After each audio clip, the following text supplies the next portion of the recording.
Eaton and Silvera for Seniors Westview community. So thanks for being part of our history. A little bit later, we're going to meet all 7 winners. I get to have conversations with all of them. But before that, we're going to hear from a few other folks, including members of the government, as well as learn a little about Intergen, a very special organization closely associated with our Top 7 Over 70 event. Now, it's also important that we acknowledge the traditional territories of the Blackfoot Nations, which include the Siksika, the Piikani, and the Kainai. We also acknowledge the Tsuut'ina and Stoney Nakoda First Nations, the Métis Nation Region 3, and all people who make their homes in the Treaty 7 region of southern Alberta.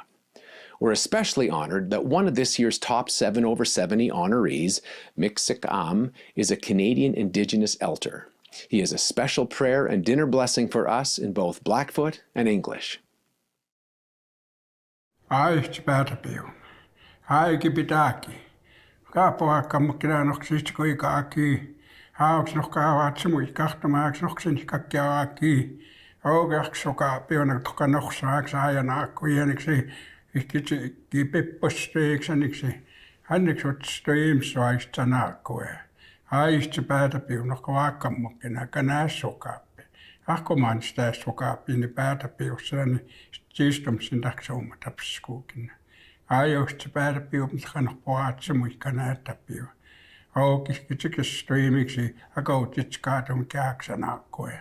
Otsi tapiimua eksan otsi kimmaan ois ahkaa päätseni kun jää. Hannistu tästut siippoe.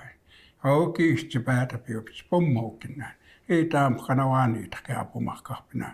Rahatsi taamukanohpinaan. Hannika issohtseka oukisti päätäpiu. Niitä kannok poatse muikka näyttäpiu. Hannekin nohkannistin katsomatisesti päätäpiu. Oukin oksihka tuupinaan nappiuusin. Niistä otsemaan kammotaani ahsi päätäpiu. Ajoisti päätäpiu. Aiki pitääkin. Auki. We ask our Father, the Creator, and Mother Earth, our grandmother of the earth, that you guide us and bless us this today. All those that are receiving the recognition as the Top 7 Over 70, that their families will continue to remember the achievements of those that are receiving this prestigious award. I pray they call on me to call on you, Creator, to bless all the families and all that came, and all those that have gone ahead. I pray that we continue to work together and do the things that you have guided us to do right here on Mother Earth. I pray that we take the good thoughts and the memories of this night, that we continue to help each other in every way we can. Okay, I pray that these things will come about in the future, that we continue to honor ourselves and our people. I pray these for all people. I pray for good fortune, good raising of our children, and I pray for all the right things to always look to our Creator in everything that we do. Thank you, Elder Clarence. Now, I'd like to introduce 3 members of our government. The Lieutenant Governor of Alberta, Her Honor, the Honorable Salma Lakhani, the Alberta Minister for Seniors, Josephine Pon, and the Mayor of Calgary, Her Worship, Jody Gondek. Hello, everyone. As Her Majesty, the Queen's representative in Alberta, it is my sincere pleasure to offer my heartfelt congratulations to our Top 7 Over 70 award honorees. I am truly grateful for their sustained and valued service in a wide range of endeavors, and I also appreciate the wonderful inspiration that they offer for what it means to be active and engaged at any age. I think we can all learn from their remarkable examples, including their shared commitment to lifelong learning, their tireless devotion to giving back, and their unwavering commitment to building the best possible future for all our communities and our province as a whole. They remind us of the tremendous power that comes from greeting each and every day with energy, with optimism, and with a willingness to contribute the best of our ideas and abilities to something bigger than ourselves. To the top 7 over 70 and to every senior among us, I offer my heartfelt thanks for all that you have contributed through the years and for the many strengths and wisdom that you continue to share with our communities. Thank you all. Please stay well and enjoy the celebration. Good evening, everyone. It is my pleasure to bring greetings on behalf of Premier Jason Kenney and my government colleagues for the Top 7 over 70s Award.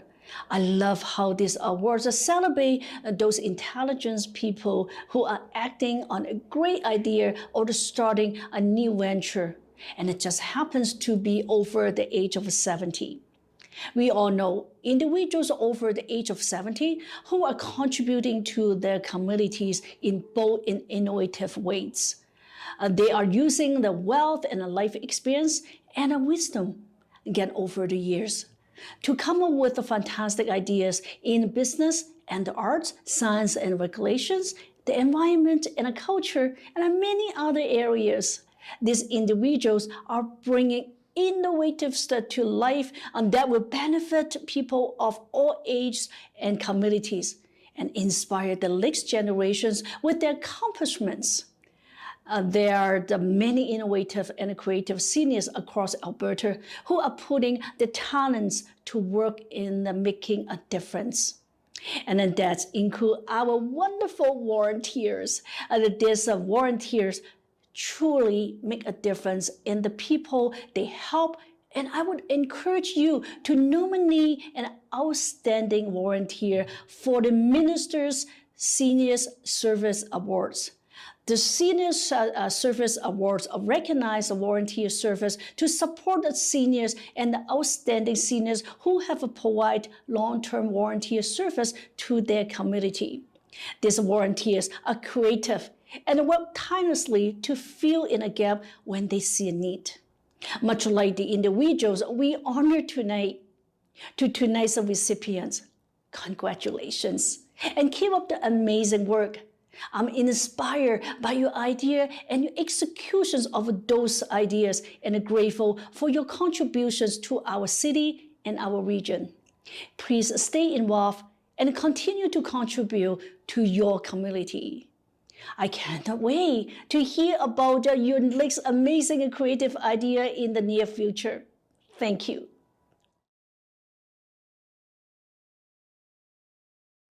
Hello, everyone. On behalf of my council colleagues and all Calgarians, I want to congratulate the top 7 over 70 award recipients. Tonight, we gather to remember that no matter a person's age, you can still have lofty goals that propel you to be the best version of yourselves. Our dreams do not have an age limit, and I'm constantly in awe of the contributions of Calgary's seniors. Your experience has positioned you to understand our community challenges as well as the opportunities. You not only know the questions we're asking today, but the questions that we must start thinking about for tomorrow. Your commitment to making Calgary a better place for all of us is inspirational.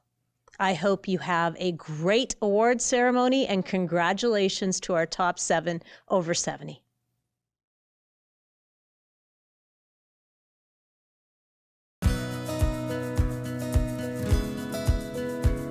I love the Top 7 over 70 event, and I think one of the reasons is my own mom and dad.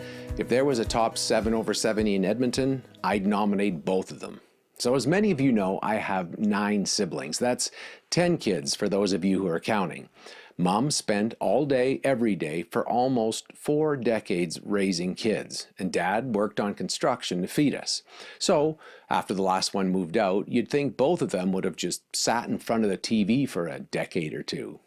Nope, they don't even have a TV. Dad turned his hobby, playing guitar, into a passion. He learned over 200 old cowboy and folk songs, and from the time he was 65 till he was 85, he traveled up to 12 hospitals and seniors' homes a month to sing, play guitar, and entertain. Now, Dad fell and broke his shoulder in his mid-80s, which forced him to stop playing guitar as much. Mom and the rest of us were relieved because driving the roads and highways after gigs at night was worrying us a little. But that didn't stop him. Dad took up wood carving, and now all of the 10 kids and dozens of Mom and Dad's friends have their own wooden chains, Christmas trees, and beautiful salad spoons that Dad carved. My mom and dad are great examples for me of how to age.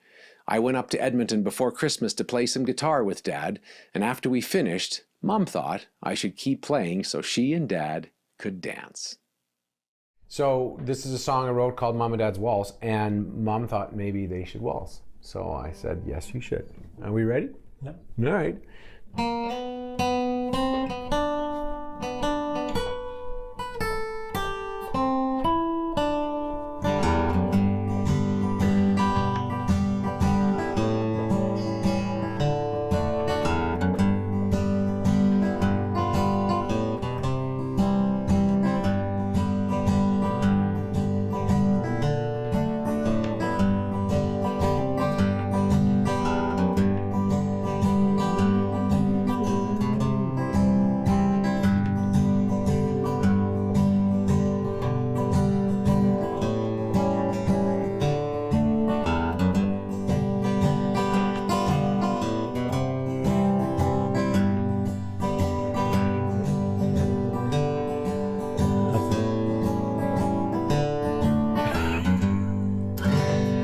That's it. Hey! You're getting no more. Now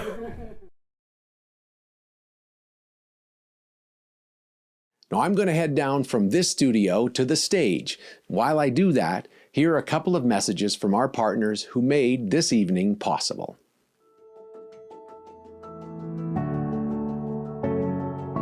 Some of us make a contribution to life, and these ones that you've been selected, 7 people have done remarkable things. This is one of the best countries in the world. I am so proud of what they've done for this country and other countries as well. It's obvious what they have done in their specific fields.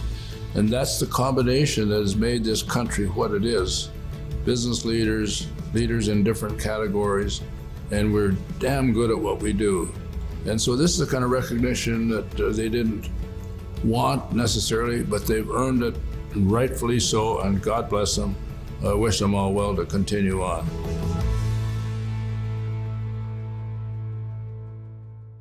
At Alberta Blue Cross, we're passionate about supporting Albertans to live their best lives, at all ages. We continue to expand on our commitment to promote wellness for older Albertans through partnerships such as the Alberta Core, Healthy Aging Collaborative online resources and education hub. Our COVID Community Roots program supported a range of grassroots programs for seniors in rural, remote, and Indigenous communities across Alberta. We collaborated with the Alberta Injury Prevention Centre to re-engage seniors through the Keeping Well resource. We're a proud sponsor of the Alberta 55+ Games. And we're thrilled to sponsor the Top 7 over 70 program, which recognizes the exceptional contributions of older adults in our community.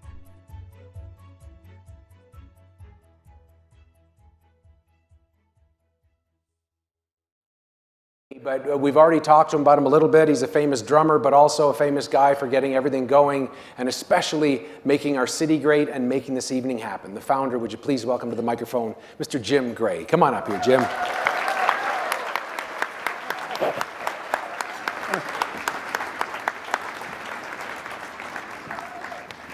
Well, thank you very much, Dave, and your honor, and others that are here. I've been admonished to stick to the script, otherwise I'll be here too long, so I'm going to do that. Tonight is a truly special night. When we first began talking about the concept of 7 over 70. We knew it was an idea whose time has come, and boy, has it ever.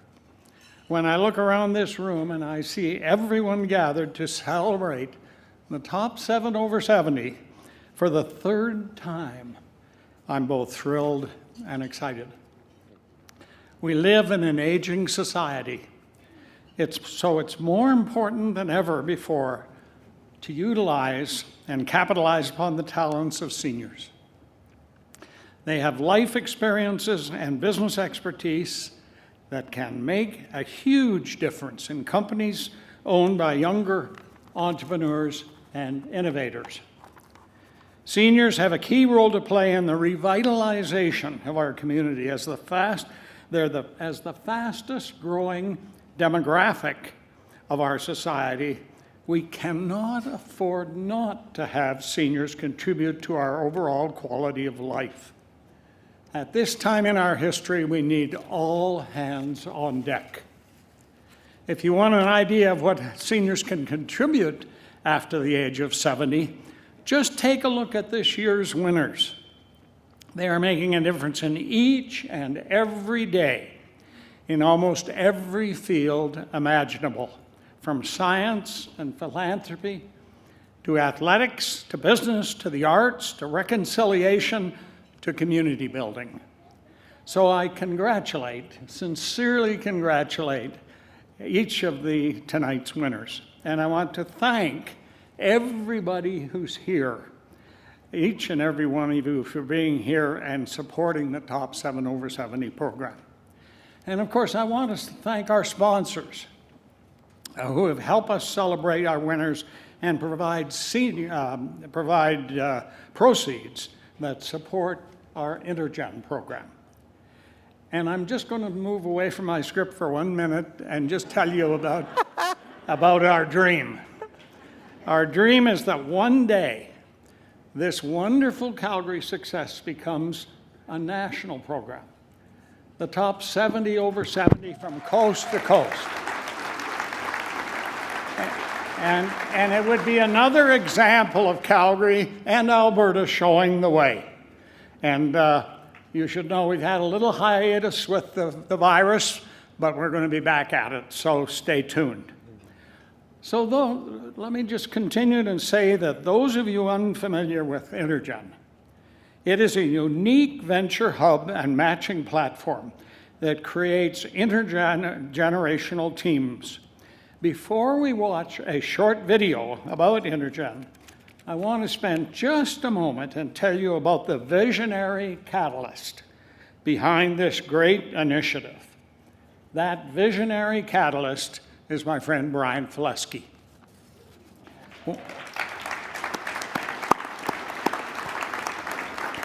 When we first conceptualized the seniors program in 2015, 16, 17, we agreed there'd be 2 components to success. First, a recognition component that we call the top 7 over 70.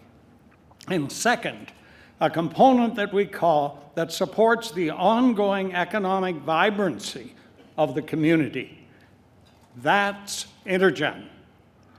Brian Fileski has been the inspiration and the champion of Intergen from the very beginning. Both he and his team have done an absolutely fantastic job of building this initiative into what it has become today. So, before we hear from Brian, let's just watch the video, and then we will hear from the champion and the founder of Intergen, Brian Fileski. Thank you.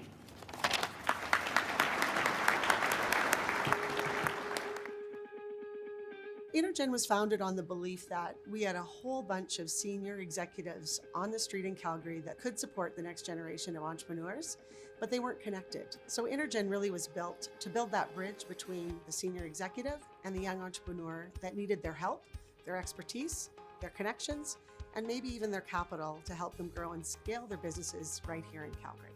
And I remember it being described as kind of like plenty of fish for entrepreneurs and business executives. That won't make the cut, I'm sure. But it is kind of a plenty of fish thing. Interestingly enough, we have a really good example for you. Darcy Tour, founder and CEO of a company called Zayzoon. He had revenue, he was growing his business, but he really needed some outside expertise to support the next journey of his growth. the process was great for us with Intergen because we worked with Sandy and we had the opportunity to kind of do a needs assessment and make sure there was a values alignment between, our board, our team, and the people that they would bring to bear. And Derek Payne came to us as a senior business leader with WestJet and DIRT. I've always been interested in kind of growth. Show me a business, an idea, like the idea, there's a little bit of traction. Okay, now I'm going to come in and see if I can help you grow. We had, I think, a really good fit with Derek. He proved himself to be an asset. They certainly hit it off, and now today Derek sits on the board of Zayzoon and gives them all sorts of advice as they are accessing the capital they need to grow and really reaching broader global markets. A big part of my philosophy when building the board out was let's bring people on that have done this, that have felt the pain, have had the wins in the domain that we're trying to win, right? And that's been a massive change for us as an organization. Today, you might need help with a business model. Tomorrow, you might need help with a financial model. So we can pull different talent from our pool to help the entrepreneur with what they need on that time at that date. Intergen's been there to support us from an investment perspective, and then, as I said, the intellectual capital side as well. So that's been an incredible asset to us. So today we have about 600 profiles built on the platform. We've done about 1,000 matches, and those change from just a connection to a customer, where somebody really needs access to a customer, or to someone that actually is playing an advisor role. So it's not about knowing about the tech, it's knowing about how to build a big global business, and we have that talent in spades in this city.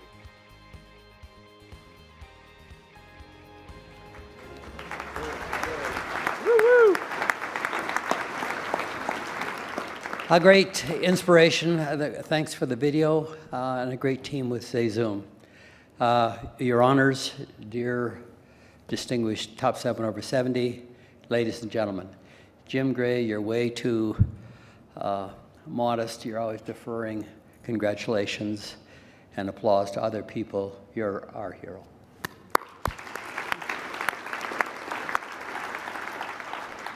I want to start by extending a big applause and reiterating our thanks to our donors, our patrons, our attendees, our sponsors. They are making the vision of Intergen possible. Also want to applaud our small but mighty team who are here, Sandy, Emily, Khalid, Jean-Marc, and Marcy. You're fantastic. As you've gathered, Intergen's mission is to develop innovative enterprises here in Alberta and in Calgary. As you know, despite the huge increase in energy prices in our province of late, around the world of late, Alberta and Calgary still has the highest unemployment rate in the country. So it says in Technicolor, we have to diversify our economy. We have to be more innovative for our future. We want to retain our youth. We want to do this for our kids and for grandkids. A hell of a lot has been done recently in this regard by different arms of the private sector and the public sector, and we're very grateful. But a great deal more has to be done for us in Calgary and Alberta to be competitive with Toronto, with Vancouver, and Montreal. And we're going to do it.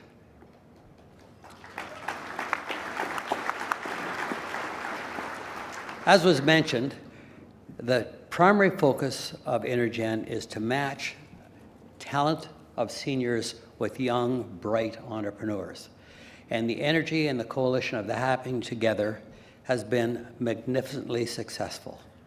It makes a dramatic difference on the acceleration of those enterprises. The matches work. As Sandy alluded to in the video, we proudly liken ourselves to a matching platform like Plenty of Fish. And we've made over 1,000 marriages, if you will. And these marriages, thank you very much, are doing very, very well. We have created thousands of jobs. We've already raised, through the enterprise of these organizations, over $110 million right here in our province. We're also proud to report to you that in addition to connection, there's a learning element that Sandy and the team also referred to, and we host and have hosted over 175 learning sessions where our advisors attend, our entrepreneurs attend, and in little over 4 years, we've had 4,000 people attend our learning sessions. Great team, great congratulations. So that's our story, but with our expansion and our booming vision, as Jim referred to, we need more senior advisors. So all you talented people out there, 55 and over, who have time on your hands, you don't want to golf 5 days a week. Doesn't improve your golfing anyway. But if you can get engaged as an advisor with young, bright entrepreneurs, it's inspirational, it is gratifying, and it makes a big difference to them, to their enterprise, and to the community. And it was also alluded to, Intergen has a capital fund, and we're pleased to say that together with other wonderful venture capital funds in the province, we've been investing in companies that have revenues over $1.5 million to $2 million, companies who are at risk, that if we don't invest in them, they could well go elsewhere to get their financing. So we're doing that, and we're doing it proudly. So thank you so much for your support, your engagement, your attendance, and together we're building a better future for Calgary and Alberta, for our families and the future. Thank you. Yay.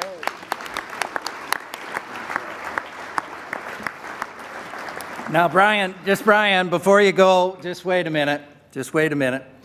We have something, and then I say we, it's the executive committee of the top 7 over 7, that we want to say to you. The work you've done with Intergen is truly remarkable, as you've outlined here.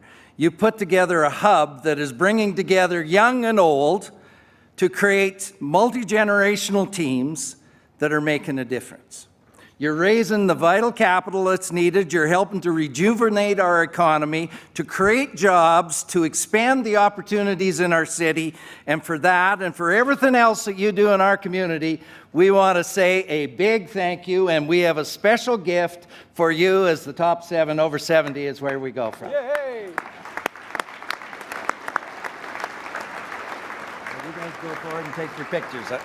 You're bringing me to tears. Thank you so much.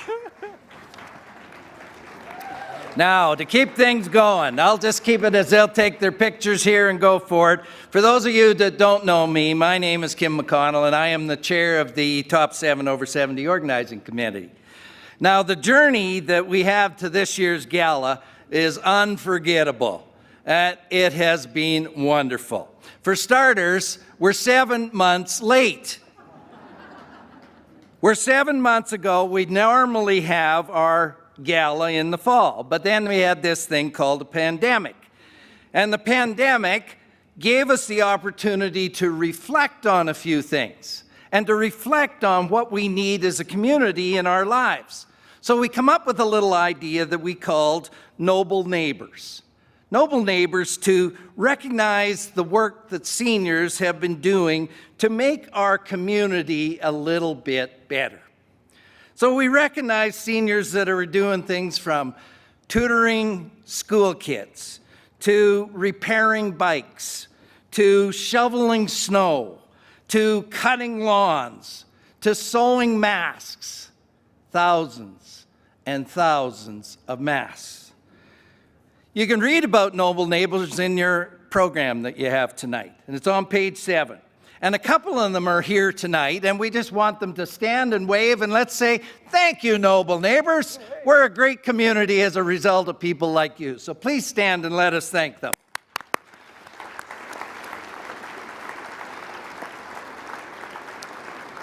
We also have a new venture that we tried out this year. We called it Top 7 in a Box. It's just a pilot. And what we've done is that we've taken the gala to 2 senior residents in the city here. So tonight, they're having their gala experience with the red carpet, the whole works. Their hosts are 2 young Canadians and show band members from the Calgary Stampede. And they're going to see what Dave is going to show here, the events, it's all going to come to them, and they're going to have that. And we're going to try that because we think there's lots of opportunities for that kind of thing throughout the country and throughout the city and throughout the province.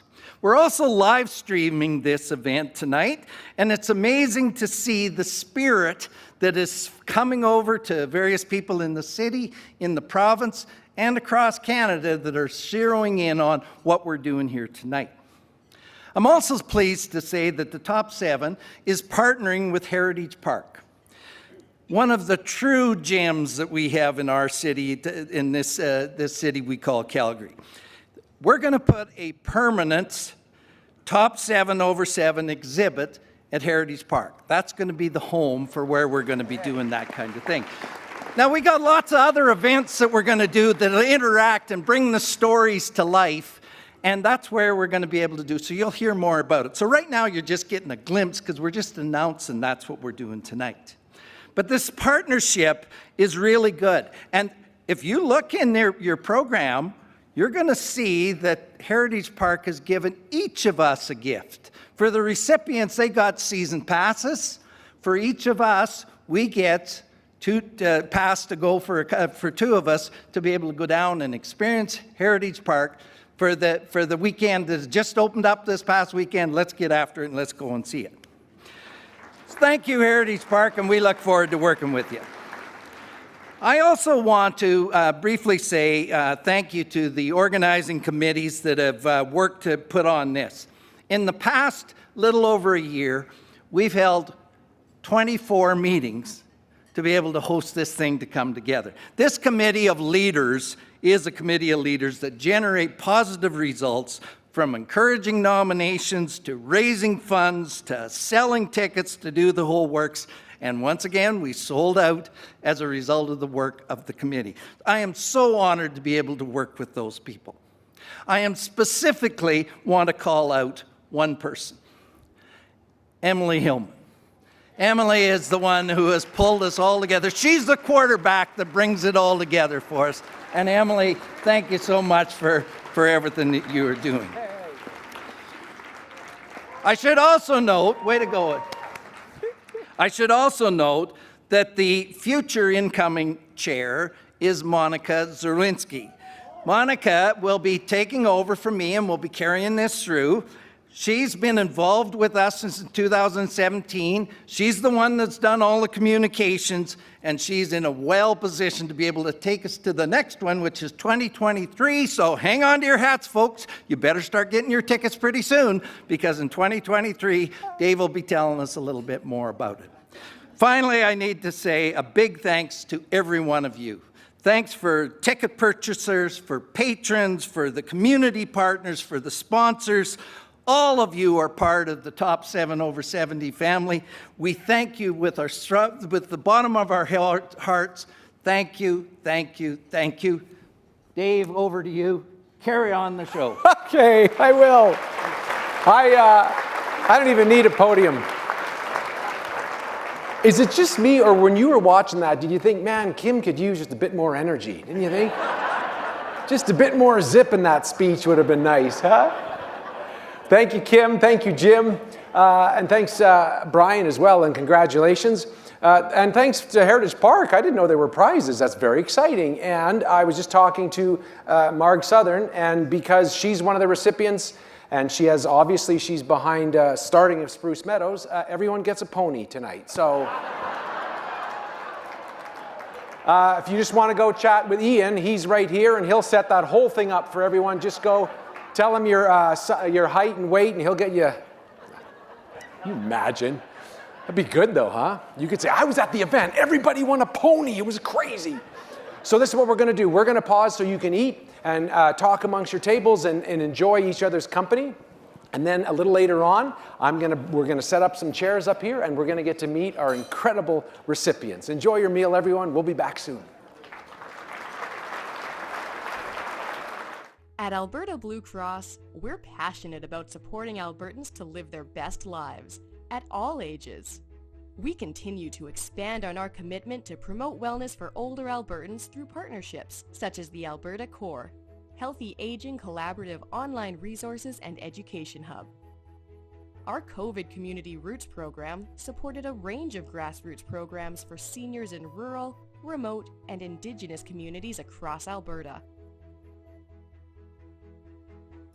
We collaborated with the Alberta Injury Prevention Centre to re-engage seniors through the Keeping Well resource. We're a proud sponsor of the Alberta 55+ Games. And we're thrilled to sponsor the Top 7 over 70 program, which recognizes the exceptional contributions of older adults in our community.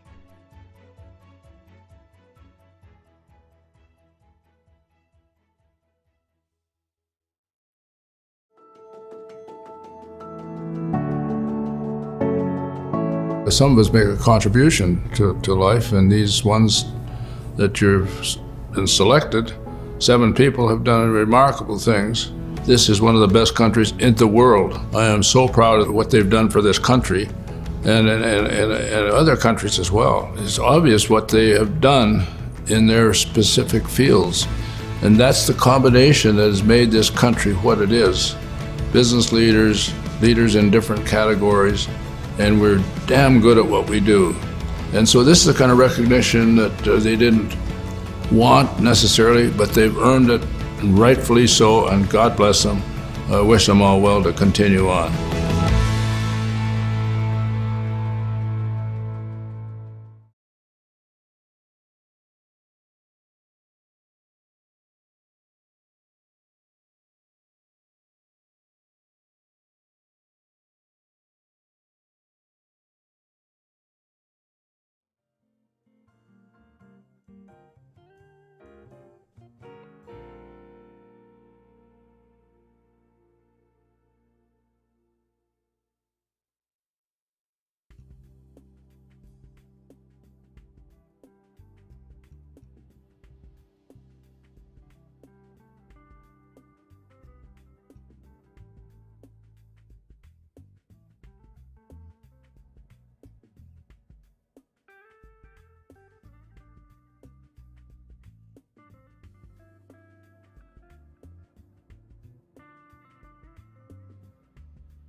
Thank you. Okay. I'm just going to go stand there. They'll turn me up. I'm going to ask you, because on the video, we don't get to see much about, find you. Speaking of hope, I'm going to ask you the story about that. And then I'm going to ask you about how it was to track down the 3,500. Because we don't talk about that in the story, how you had to get, like, it's not simple to say, let's just find the veterans on that list of veterans. It's like, no, that like the work you and the team did to find all the people who lost their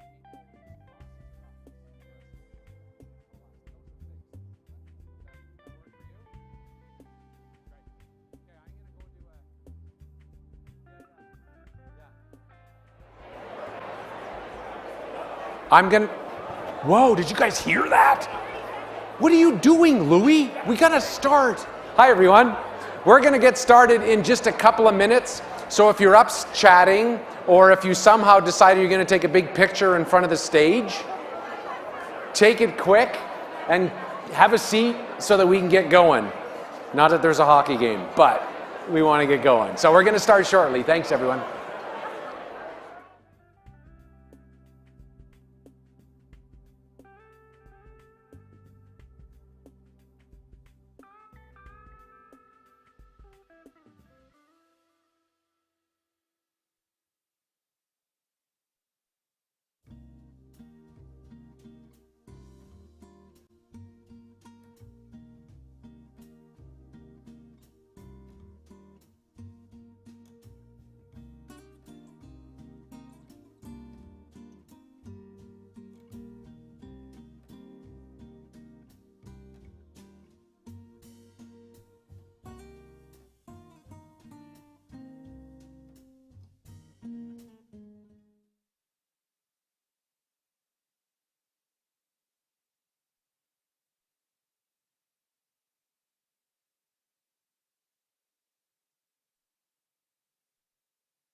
Hi, everyone. Hi, folks. You know, I have to tell you a quick story. While I was doing a big conference in Niagara Falls, a bunch of bank people were there, and all the folks who were working at the conference, all the servers and the people organizing and people giving us food and everything you would think, I said to them, thanks so much for this. And there's like, we're just thankful we're working again. And I think for all of our servers who are still here, we're so grateful that you're working and you're here with us. So thank you. Thank you all so much. Everyone here at the Hyatt for being so gracious. And speaking of watching, there are people who've been watching this as a live stream. And I wrote down there are 2 seniors' homes, Aged Care Seton and Silvera for Seniors in Westview Community. They are watching this event, having their own top 7 in their places now, and watching ours here. And I just wanted to say, not just on behalf of everyone in the room, but to echo what all of our speakers have said, that seniors are the ones who are still the leaders, who are the wisdom that we need and the drive that we need and the insight that we need. So for those of you watching, I'm going to have everyone in the room, there's a camera, see the camera back there? They're watching through that camera. So when I go 1, 2, 3, we're all going to yell and clap and wave to the folks at home in the 2 seniors' homes watching us, and know that we're so glad you're there and we're so glad you're part of our night tonight. So for everyone down there, let's hear it for our seniors watching. Give them a big wave and a round of applause. Thanks for being here. Yay!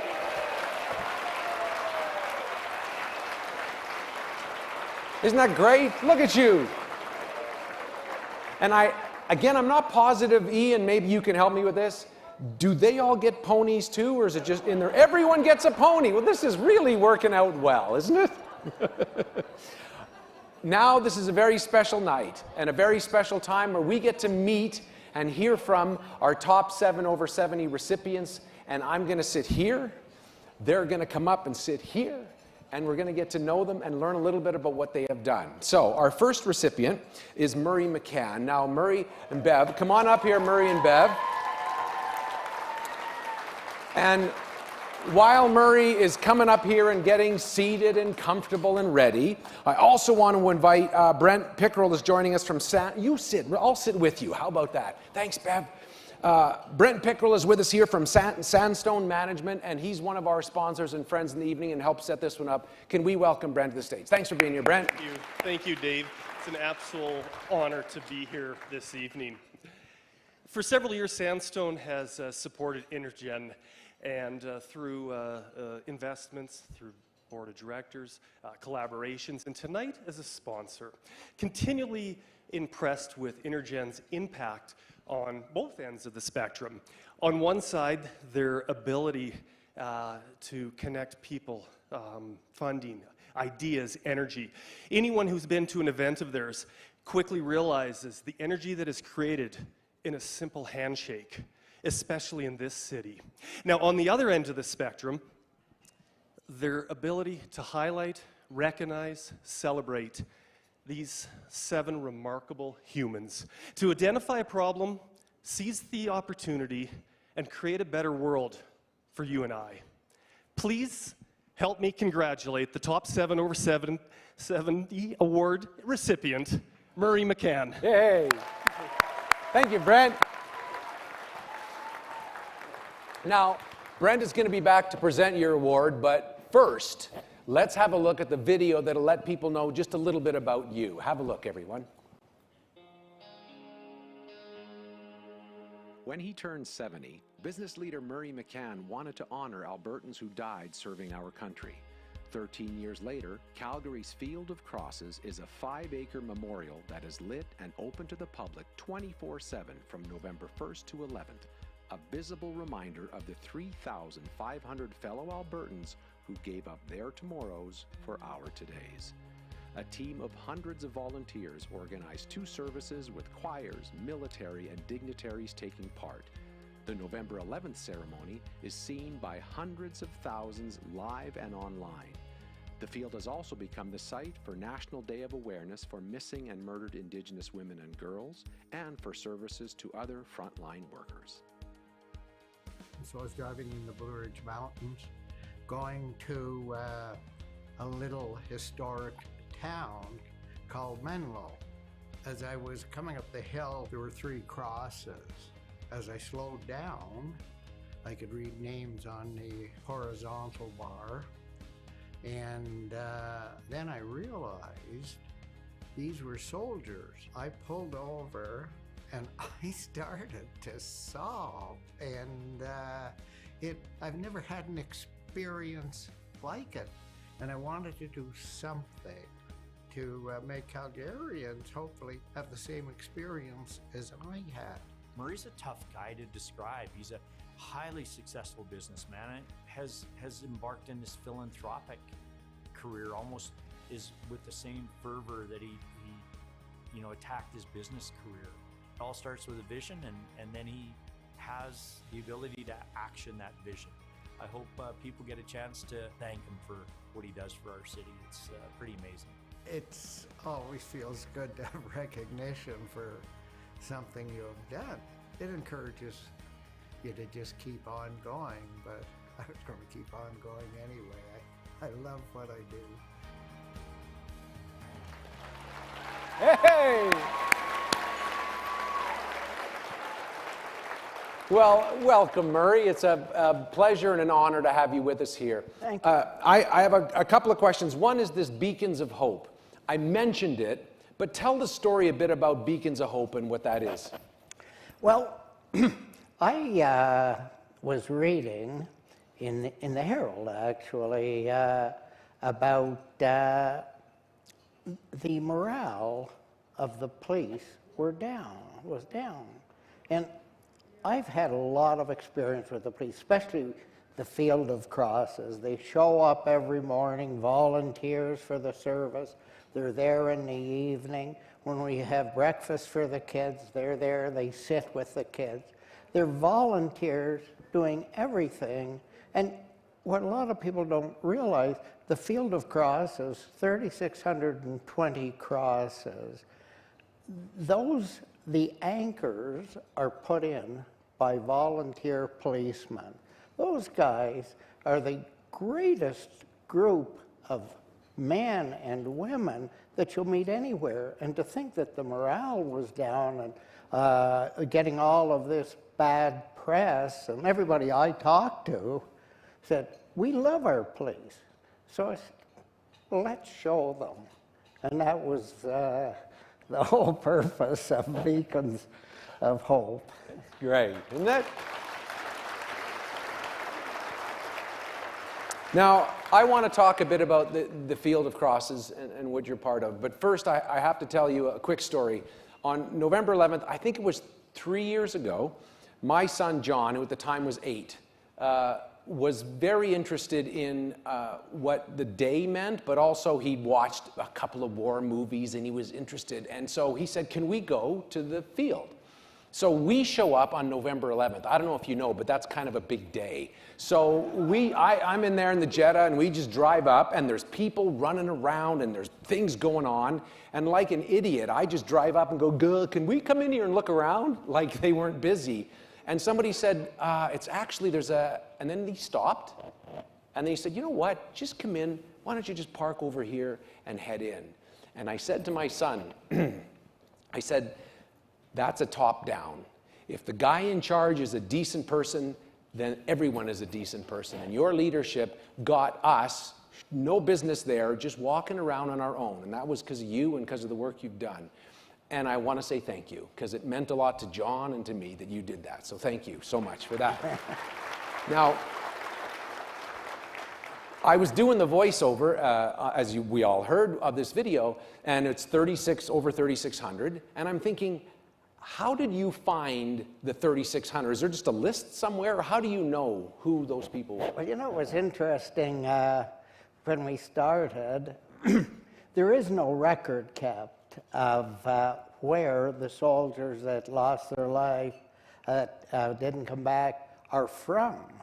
The records are kept by battalion. And so we went to the Legion to see, and they didn't really have a list, but they estimated there'd be 850. So there's 3,620 already. So we'd already forgotten that those who gave up their lives from southern Alberta. So anyway, the first year we started getting, I guess, the low-hanging fruit, and we had 360. And but then we got a website. People were sending in information saying, you know, my great-grandfather was from Pincher Creek, and he went off and didn't come back. And then we could research it, and if that in fact was the case, then he got his cross, and he'll have his cross forever. And then we sent a group down into southern Alberta, and they read went into the churches and saw the names in the back of the older churches. The cenotaphs had names. We went to all of the legions. And then we had probably about 2,300. And now with the website, people are sending in the names, and we research them. And if in fact that's the case, they have a cross, and they'll have a cross forever. Now, I wanted Murray to tell that story because of the inspiration behind this. Wasn't an idea he had on Tuesday, and it happened Wednesday, and it was done. This is something that took years, and it took years of research, years of teams being involved, and all of us in Calgary get to drive by and go, isn't that a beautiful thing? And any of us that have seen a beautiful thing know that there's somebody behind it that put in way more work than any of us even realize. And it started when you were 70. That was when you got the idea. So how many years ago was that? I'm not trying to find out your age, I'm just curious. I could try about 13. 13 years ago is when that started. But one thing I want to... Oh, yeah. I want to make it very clear. There are a pile of volunteers involved in this. It's not me doing it all. I was perhaps the catalyst, but the city of Calgary is very involved. If I want to... And it is true, and I know that it is true, and I know that they exist because you exist. But if I want to grow up to be Murray, what's your advice for people like me who are 23, 24 years old? I don't know why you're laughing, Murray. This is serious. But no, for all of us who aren't 70 yet, who say, I want to, what is the secret for you to say this is what aging can look like? Well, you know, when you get a little older, you don't take everything quite as seriously as you did when you were younger and get concerned about making mistakes and that. You just kind of do it and it flows. And if it's a good idea, you start and you keep building on it. And it's a nice place to be when you're over 70, actually. I like it. We're going to bring Brent back, and I want you to walk over to Brent, and we're going to present you with your award. So come on up come on up here, Murray. We'll get you set up here.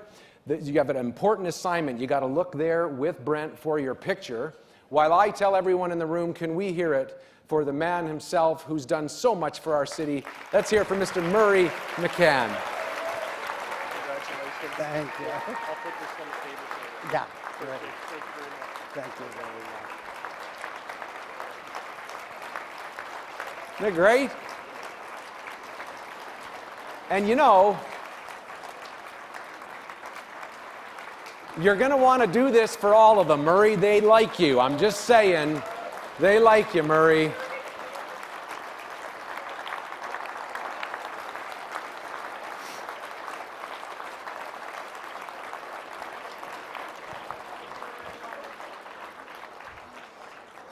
Now we're going to, hi Grace, come have a seat. Grace and I are going to chat. She's our next recipient. You sit, Grace, and I'll sit too. Grace. Oh, Bonnie, sorry. Bonnie, Grace was the one who was coming up. Yes. Whew, that was close. That's right. Well, that would have been a tricky interview if I would have done that, huh? Who's Bonnie? Bonnie, we're so glad that you are here from Trico. Or Grace is from Trico. Man. Let me introduce myself. I'm Grace Sue from Trico Living Well. You're so good, you're allowed to make a mistake occasionally. Trico Living Well is a new older adult community that focuses on living well. Very essence of what we are celebrating today. Lifelong learning, continuous contribution to society, human health, and holistic wellness. Tonight is a special night where we celebrate the vibrant contributions of those 70 or over in the Calgary and surrounding areas. The top 7 over 70 awards aligns with Trico Living Well's vision and mission to celebrate mature adults' continuous contribution to society and working with organizations like Intergen and Great Intergen to create mentorship and volunteering opportunities for them. Tonight, I'm very honored and humbled to be here to present this Top 7 Over 70 award to Dr. Bonnie Kaplan.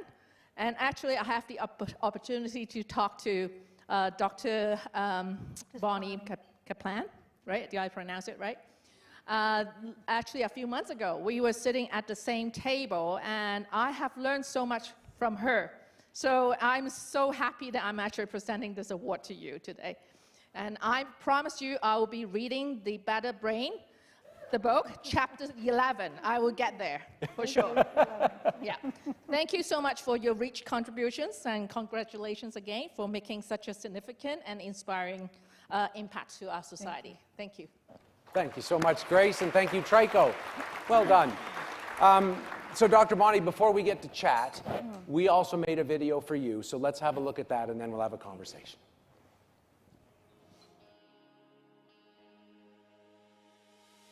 There is a huge gap between the 2.5 million scientific papers published each year and the people who could actually benefit from them. Since turning 70 and after a career in academics, Bonnie Kaplan saw an opportunity to bridge that gap and wrote a book, The Better Brain. It's about overcoming anxiety, combating depression, and reducing ADHD through deliberate work with micronutrients. Bonnie has also spearheaded fundraising for additional research in this area, with over $1 million raised in multiple funds around the globe. She also started Aspires, a parent group dedicated to finding housing support for high-needs adult children. She volunteers at the Drop-In Center, the Weaselhead Preservation Society, and the Tai Chi Society. I first met Bonnie in 2013 when she was doing a guest lecture at University of Calgary. And her passion was powerful. I was hooked in the first 5 minutes. I became part of her fan club right then and there. For 5 years, I've been funding studies, and the money has been going out and the publications have been coming in, and I'm just thrilled to influence the field that way, to get the knowledge translated. Most people who say they're going to retire don't decide to write a book called The Better Brain. I love what I'm doing. We're getting that information out there. Wisdom is the sum of your life experiences, and as you get older, you just have more experiences. We have great resources for seniors in Calgary, but they can't help people who don't reach out to them. Take from this the importance of talking to your neighbors who live alone. Seniors who live alone, they might not be doing okay. And so I think it's very reassuring to know who lives there and who lives there and how to reach out and reach people. We are able to reach people across the globe, and hopefully Bonnie's research will influence more people around the world. You have to feel connected. We have to in this world. Another reason to keep an eye on those seniors living alone, you see. Hey, isn't that great? Isn't that great?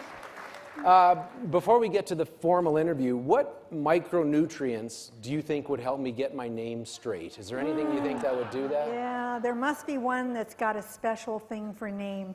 And whoever labeled the video, by the way, needs it too, because that wasn't Darlene, it was Deb Heimers. But that's okay. I mean, you know, as we get older, we're more and more tolerant to this. So, yeah. I'll tell you, like any other audience, I could have said, oh, I'm just having a seniors moment, but you can't really get away with that here. Now, but in seriousness, why, Bonnie, why is it that you do what you do? Well, the reason my award is not just for writing a book, as we all know. I'm really passionately committed to changing the way mental health treatment is provided, because it is not doing a very good job right now. Our mental health treatment needs help. And I'm going to use an example, Dave, okay? So, have you ever injured yourself, broken a leg or something like that? Okay, if you go to seek medical care for a broken bone or a chronic illness, in our society, in Western society, we can assume that the treatment that is offered to us, what is recommended, is based on the overall scientific evidence base of what is the best treatment. We assume that, and we're probably right to assume it. Excuse me. But that is not true for mental health, or in fact for dementia. It is, right now, all of our treatment is based upon pharmaceutical clinical trials. And it's only the integrative physicians, and we don't have very many of them in Alberta yet, who are aware of the vast evidence base that my colleagues and I have contributed to and have come from around the world, that shows what can be done with nutrition. And why it's so logical, it's simply that nutrients provide the foundation of our mental resilience, of our mental health. Nutritional intake predicts our risk for mental disorders and dementia, and there are very excellent studies on that. And they're not being incorporated into practice yet. We call this knowledge translation. So why I do what I do is that there's a lot of knowledge that needs to be translated. Great. May I add to it? It's your stage. It's your night. I'm just remembering who I'm speaking to here. If there are people out there who have more influence than I do on the policymakers and the mental health system, I would dearly love to hear from you. Okay? That's great. Now, I'm going to ask you about what you've learned since you've been 70, but what lesson do you carry with you that you learned before you were 70?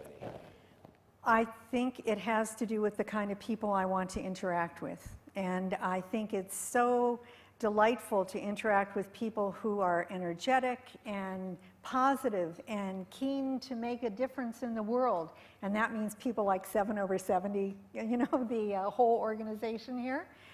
It means people like those who nominated me, who are the N-STEP people, and that's Deb Heimers and Darlene Schindel, who are both in the audience. They were just mislabeled in the video, but that's okay.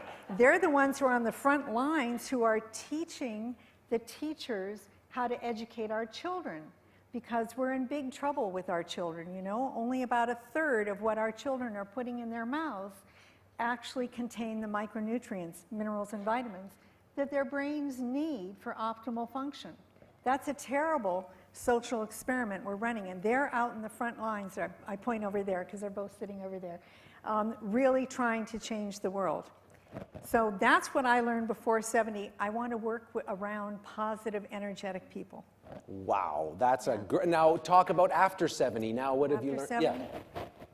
Just persist. You know, don't give up. If you know you're right, and that's the, you know, really the test, isn't it? If you know that what you're doing is right and has the potential for improving society, then you persist.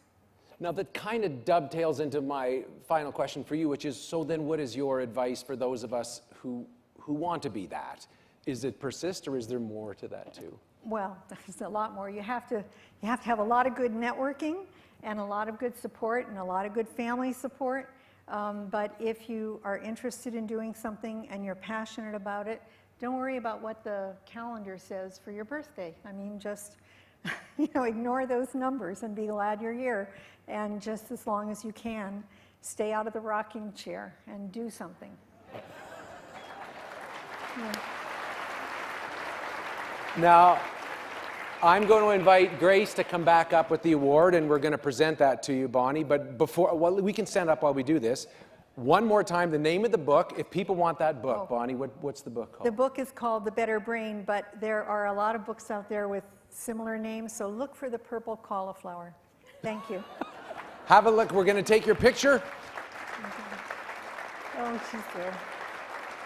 There you go. Congratulations again, Bonnie. Let's hear it one more time for Bonnie Kaplan, our next top 7 over 70 recipient. Right? How do you not?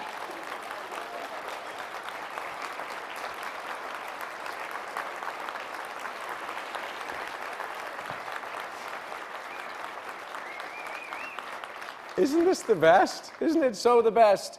Marg Southern is our next recipient. Marg, you have a seat. And then I think, yes, we just get to go right into our conversation. So before Marg and I talk, and first, thanks so much for all the ponies. Very nice of you to do that, Marg. Let's have a look at the video of Marg Southern.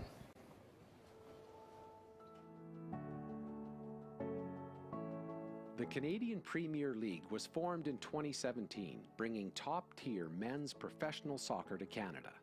There was an opportunity to build the brand and raise the profile of Calgary, so after a career of building Spruce Meadows, one of the world's top show-jumping facilities, Marg Southern stepped up to start the Calvary Football Club. But that's not all Marg did in her 80s. Tackling food insecurity, promoting local sports, encouraging good mental health, and supporting education at a grassroots local level through her Leg Up Foundation are all part of Marg's incredible contribution to Calgary since turning 70. When you have a role model like our mom, even when you feel tired and you don't want to get out of bed and you don't want to go to work that day, and there she is, still chugging along, working, learning. Even at 90, I still have a fair amount of energy, although not nearly as much as I'd like to have. She continues to try and improve herself and continues to embrace the community. There's always things that need to be done, and if you see that there's a void and you can fill in and you can help, then I feel like I'm capable to still do it. You know, she's come from humble beginnings, and she's very caring for other people, and always was, and will continue to be so. And I think she has a very big heart. You know, you often think, well, what can I do when I'm older? But I have found out I can be busy every day of my life, and I like it. And you can help so many people, and I think in life, we have to pass on what we've been so fortunate to have had.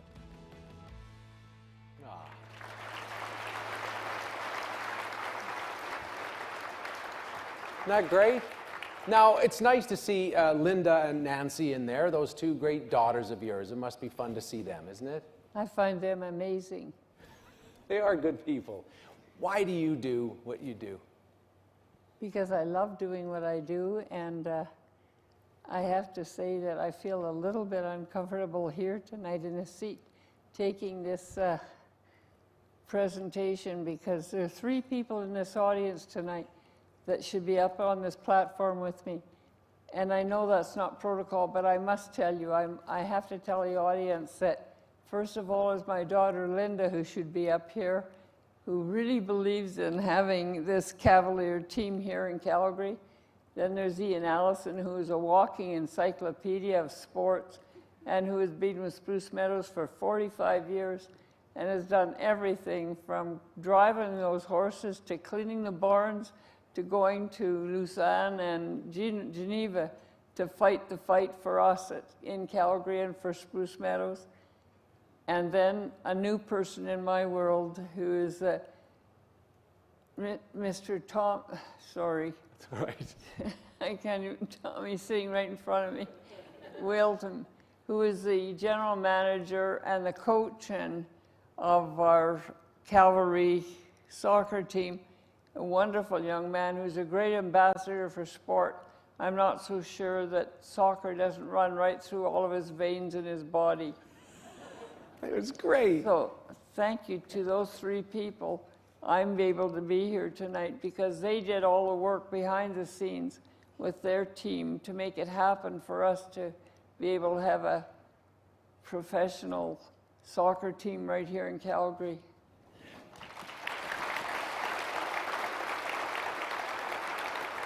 When you were younger, Marg, did you have a mentor or a hero or somebody that sort of taught you, that you learned from about being this kind of person? It seems so long ago that I was young that that's a very difficult question, but I had parents who were always involved with things that were happening in the community. and they were really family people, but they, I think, in a way, they were my mentors. My mother told us from the time we were probably 5 years old, there's no such word as bored, or there's no such word as can't. You always can do something if you really put your mind to it. So I think probably my mother and father. If you think of people like, the 23-year-olds again, but for people like me who are going to be you someday and want to be you someday, what's your advice for the folks in the room to say, I want to be as vibrant and do as much as you have done? What's your advice for us? I think probably is that never stop doing what you're doing and keep learning. Whether it doesn't matter what you're learning, it's always something out there that you can learn that's going to make it better for you in the future. And probably buy a couple of soccer tickets while you're at it, if you do that too. We probably, Ian and Linda and Tommy probably would give you some free ones.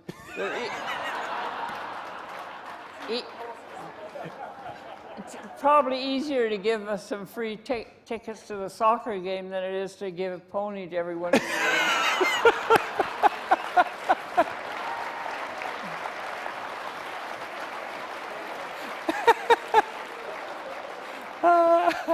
You are the best.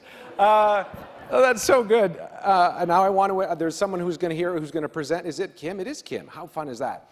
Kim McConnell is going to come and present the award. So if you can, let's get you to stand up. Kim's going to present the award to you. There you are. And we're going to get a nice photograph. Why don't you come to us, Kim, so Marg doesn't have to move. Thanks, Kim. This is beautiful. Thank you. Let's look at the camera. So this is us. This is what we can be when we're 90. This is a vision for what we can have. Let's hear it for Marg Southern, a top 7 over 70.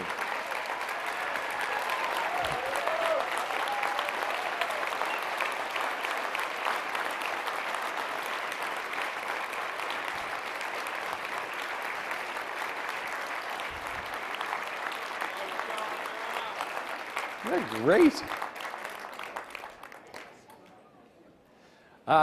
We're going to bring up Don Taylor now. And I got to tell a quick story while Don's getting his mic and getting organized. So Don Taylor's our recipient. He is the man, and he, again, like many people will say, there's other people involved. But he's the man behind the Bella Concert Hall at Mount Royal University. Come on up here, Don. You can come have a chair while I tell a story about him.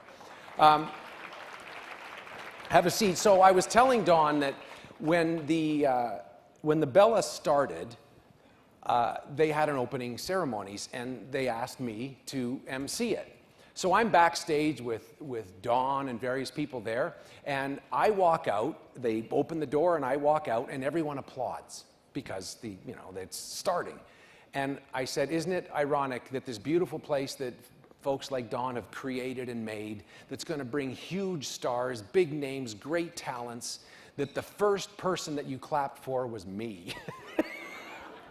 And he said, that's good, though, because we can work our way up easily from there. So, Don, before you and I talk, let's have a look at the video we prepared.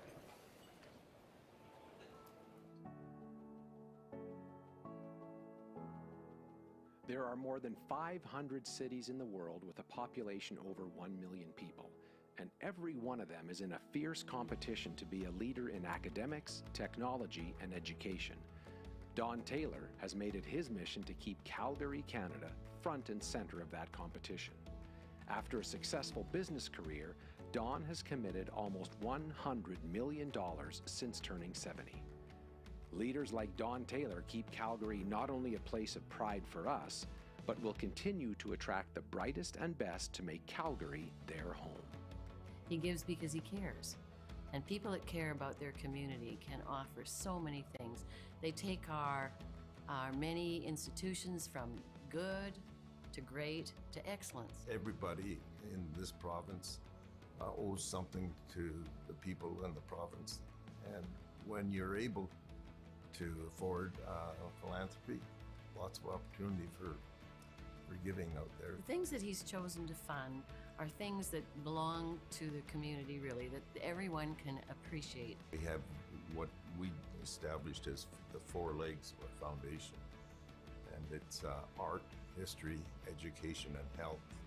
Some people will say it's too narrow, but we think that there's lots of opportunities in those 4 areas. I really feel that Don needs to be publicly thanked for what he's done, and that we show others that we really appreciate what you do for our community and for our city, because it's also an inspiration to others.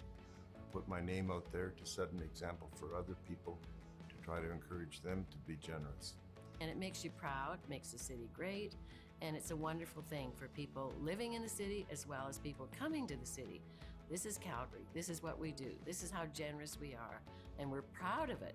Giving a lot of money after your death doesn't seem to strike the bell for me. I'd like to get some satisfaction out of it. It's great, eh, Don? Now, I know that your father was a farmer. What sort of influence did that man, the farmer, have on who you are? Well, both my mother and father were farmers, and unfortunately during the Depression, when times were tough and the crops were poor, they lost the farm to taxes, and my mother ran a boarding house and my father worked as a laborer. And I got the work ethic from watching those 2 people strive in their later years to try to maintain a living for themselves and for me. And I truly appreciate their efforts, and I tried to follow that example. Why do you continue to do that now? Well, I think that everybody should stay active. If you don't, I think the mind withers and the heart decays, and just like the supplements that Bonnie was talking about, work is a great tonic and a great stimulant for good health. There's your advice. You know, it's a little bit like the ever-ready bunny that, you know, keeps beating that drum and running around. Well, you just keep doing it until the battery dies. That's the way to do it. Well, I got to say, you got some battery, so we're fortunate. What have you learned since you were 70? Is there anything that sticks in your mind? Well, I've learned that there's an awful lot of people that are generous in our community, and I thought that by putting my name out was a stimulus, but I've discovered that they didn't need much stimulus. Calgary is blessed with a lot of generous people, and I think it's a blessing to our city, and it's a testimony to the quality of life that we have and enjoy here. Oh, that's so true. If there are folks in this room who think, well, you know, I just got to get my money figured out, then I'll donate, or I'm going to do a bit more and then I'll contribute. You're a guy that's contributed $100 million while you're still with us, which is tremendous. What's your advice to the people in the room to say, yeah, get out there and give money? Well, a very good friend of mine who did a lot for the community and for this city, most of the money that he donated after his death. And I think a great amount of joy can be achieved by enjoying some of the benefits of the hard work that you've gone through by giving money while you're still alive and watching the appreciation of the people that receive it. Isn't that great?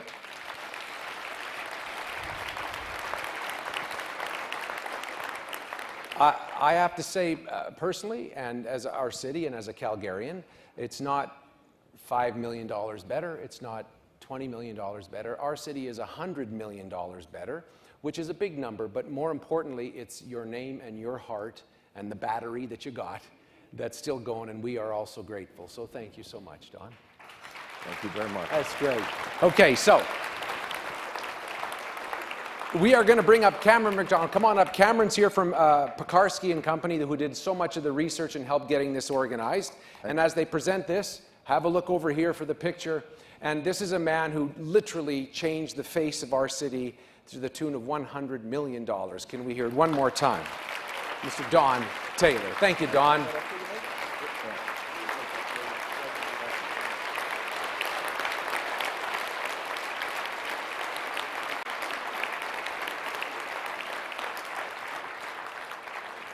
All right, Shirley, come on up. Our next recipient is Shirley Sajou, and as he's finding his way up, I want to remind all of you that if you think you know somebody who should be nominated, somebody who's coming up, as we've heard in 2023, there's a next one, you have a seat. The websites you can find, top 7, the number 7, over70.com. Nomination stuff is there, so you can get in there. We want to hear from you. So have a seat. Thank you. So good of you to come. Shirley Sajou is our next recipient. We're going to take a look at his video, and then we're going to chat.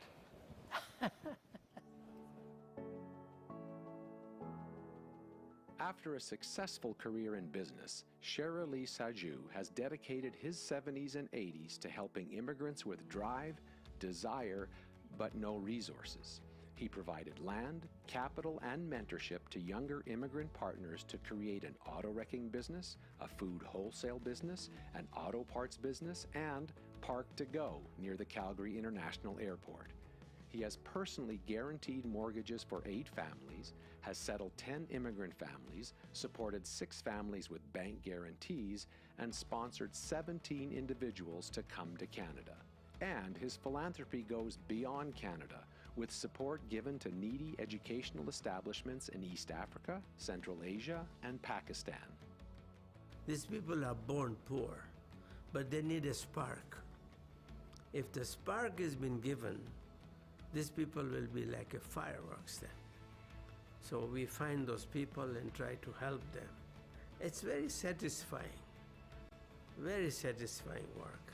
He is, I think, a true philanthropist. You know, he helped a lot on the fundraising side, but he also contributed very generously himself. Well, these newcomers, it's difficult. Like, you must know about it, that whenever they apply for jobs, said, what is your Canadian experience? So when they come, I look for it. And they come and just say, we need some help. They're very shy, but they're very strong people in their personality.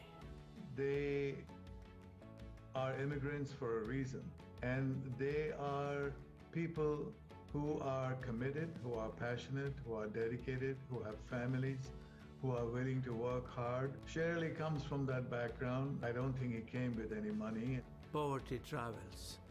So rather than bringing poor people, we stop poverty at the sources, and we can take the poverty out.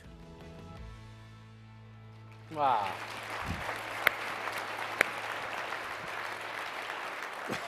Congratulations. Thank you. It's great.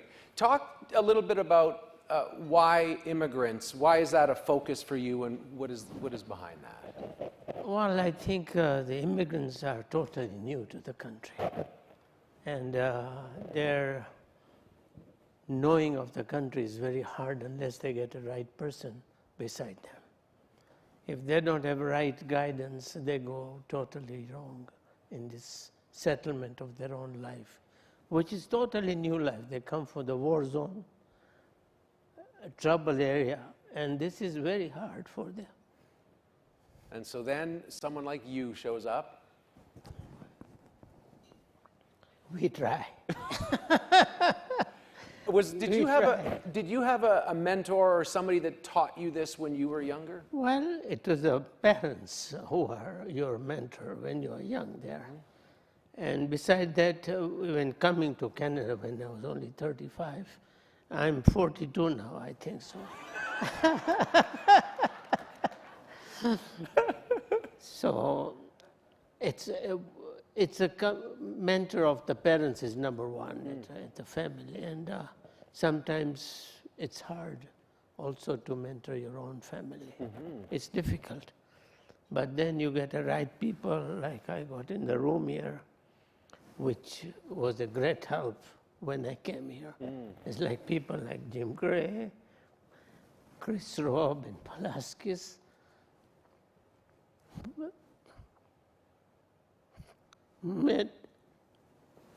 Sorry about it. Don't be sorry.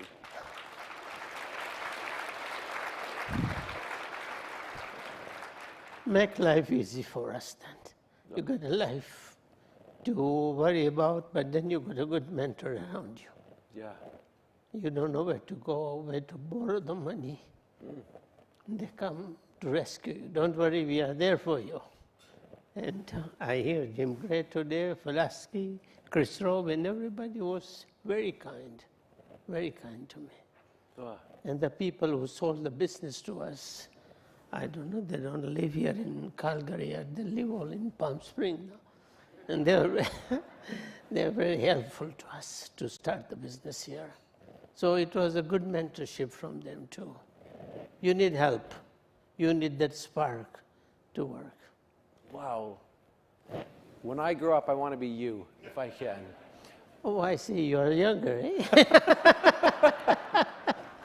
What's your advice to people in the room to say, who are looking at aging and think, you know, like Brian Pulaski said, you can only golf so much. If they're looking for inspiration or looking for what to do, what's your advice for people on how to age well? One thing about, you mentioned golf, is a par 5 golf course. Then you'd hit 5 shots only. Yeah. Not be a marvelous 300 foot long and then you duff in the putting area.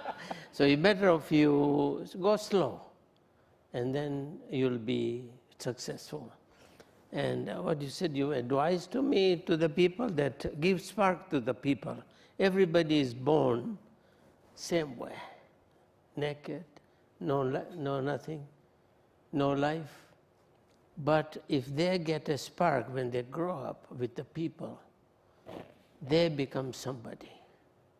And that spark is to be given by the people who have means to give that spark. And we sometimes are very reluctant to give that spark to the people. Wow. And that's very important. And I'll give you one quote here, Sure. which I think you can read better than I can do. Sure. You read it for me. This is what I told about this by His Highness the Aga Khan. There are those, and who wrote this? His Highness the Aga Khan. The Aga Khan, okay. There are those who enter the world in such poverty that they are deprived of both the means and the motivation to improve their lot. Unless they can be touched with the spark which ignites the spirit of individual enterprise and determination, they will only sink into apathy, degradation, and despair. It is for us who are more fortunate to provide that spark.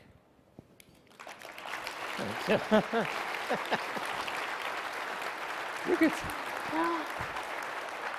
there are, like, we had been given spark by the people of, I'm very grateful with Canadians when we landed ourselves here in this country 35 years ago, and we were given that sparks to us. And we grow and we try to help people, because without that there's no life. And it's here, and it's here. And there are people in these chairs, Oh. new people here, who can say, I came to this country with nothing, and I was afraid, and I didn't know what, and somebody showed up at the spark, and it was you. Oh, there are so many, but I try to do a little bit what I can. I think you did more than a little bit, and we're very lucky. So we're gonna get the folks from the Hyatt. Come on up here, and to present this award, come on up here. I'll help you out if you want a hand up. I'm okay. You okay? All right. So we're very lucky here because we have Jamie Mitchell from the Hyatt. This is your home. Thanks for building it for us, Jamie. We very much appreciate it. Thank you. From the Hyatt Regency Calgary. Thank you. This is a man who makes our city better. Can we hear it for Shirley Saju? Shirley. Thank you, thank you, thank you. I'm okay. No, I'm okay. Yeah.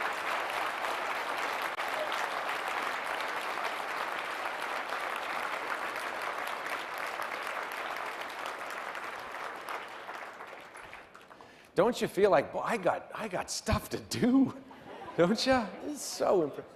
What did you forget? You come on, it's your show. You Whatever I do, it's thanks to my wife. Oh, yes. Tell me a bit about your wife.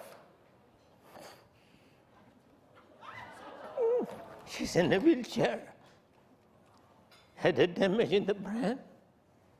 She can't speak. Part of this old is she played a big role in my life. She is the one. Isn't that great? Thank you. Oh, sure, no problem.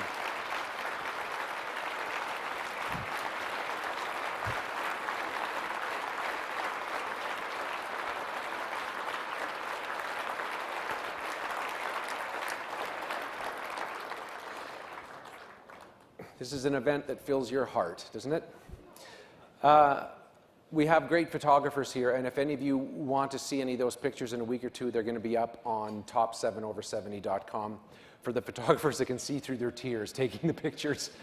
We're hoping they're in focus, so thank you for taking all our photos. Oh, you know what? I dropped the thing. Let me do the thing. Can we get an award? Amy, I'll just show one off, and then while we bring up Clarence, right? Clarence, come on up. Clarence Wolflag is our next one. Thank you, Amy. You're welcome. These awards, I'll see if we can get a shot while they find their seats. So Julia Reimer handcrafted these awards. People are saying, what are they? What do they look like? So this is it. It's a beautiful glass globe with a carving inside it. And is Julia here? We don't think, is Julia here? Let's pretend she's here and give a warm round of applause for Julia Reimer. So that's what they are. Good. How are you? Okay, before you and I chat, let's watch your video. Can we? Oh no, we get to hear from you. Yes. Boy, there's just so much going on here, and I want to make sure we get everything all right. So Susan Ibach is here from Shaw Communications. She's going to be the one giving you the award, and we wanted her to say a few words. So go ahead. Thank you, Dave. It's an incredible honor to be here tonight on behalf of the Shaw family and my colleagues at Shaw to present this award to Elder McSeacom. At Shaw, we believe that it's everybody's responsibility to make our communities inclusive, resilient, and healthy. I have been so inspired by tonight's honorees. Each of you are doing such incredible work to make Calgary and Canada a better place, so thank you. Elder McSeacom, thank you for sharing your story, and thank you for educating our community. Your influence will help to serve and create a brighter future for the next generations as we strive for restorative justice and reconciliation. Congratulations. Thank you. Susan is going to come back to present the award, but before you and I get to chat, let's have a look at the video.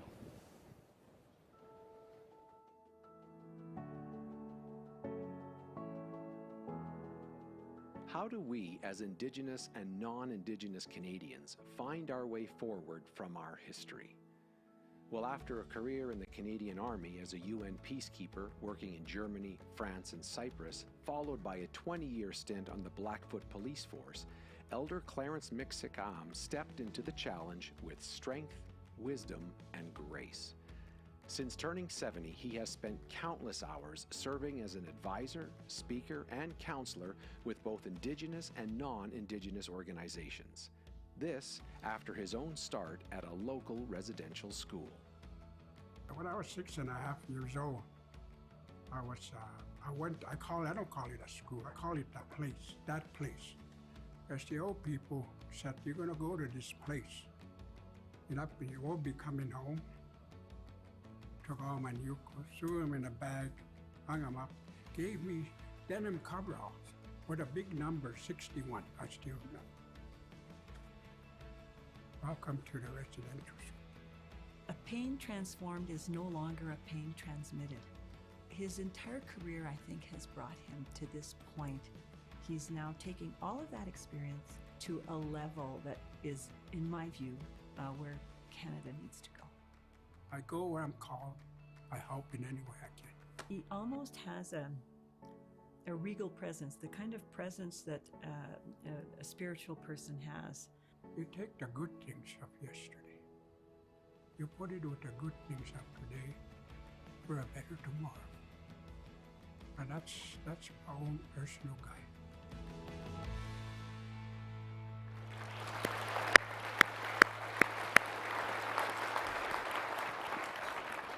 Clarence or McSeacom, thank you and congratulations on this. Why? Why do you do what you do?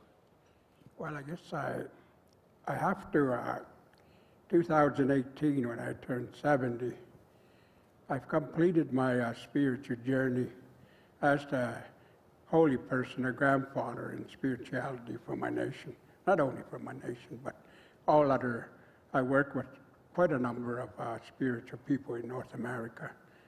And it made me realize that when you follow the medicine wheel teachings, I was in the third quadrant getting ready for the winter years of my life. And I said, I have to, that final quadrant, you have to give back all the knowledge you've acquired. Because I have traveled quite a ways, in spite of some were sad, some were good. But you also learn from the situations you're in. So that's when I turned around and I said, I got to go help young people. I got to go help people that want to hear the stories of my people, the stories of who we are. My mother told me, you have to try twice as hard, not because you're better than anybody, but because of who you are. You have a history, and then you got to get yourself educated. On the other side, to be able to understand what people are, why are they coming to you? But because we all have a spirit, but sometimes we leave it at home all the time. There's an old tradition. If you're going to leave home for a bit of time, call your spirit. I always call me, so you come with me. Because if you don't have your spirit, what do you have to guide you in your journey? Was there, yeah.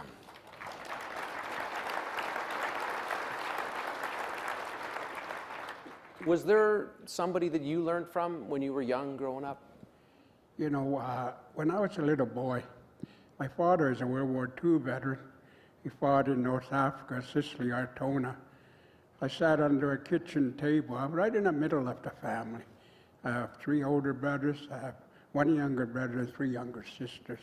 You often get forgotten when you're in the middle of the family. But when old people come, I used to put my newspaper on the floor, the old jam can I used for a cup, and I start eating my meal, listening to all these old people telling stories, and they would say, give my grandson another cup of tea. I fall asleep, but when I wake up, it's in that time, all the old people, I would say over 80 years old, they were the majority population of my reserve. So I had so many books of knowledge to hear from. And today it's the other way around. Under 25 makes up about close to 70% of our people. So I was fortunate. I will give that credit to all those old people that guided me and put me to sleep with their good stories.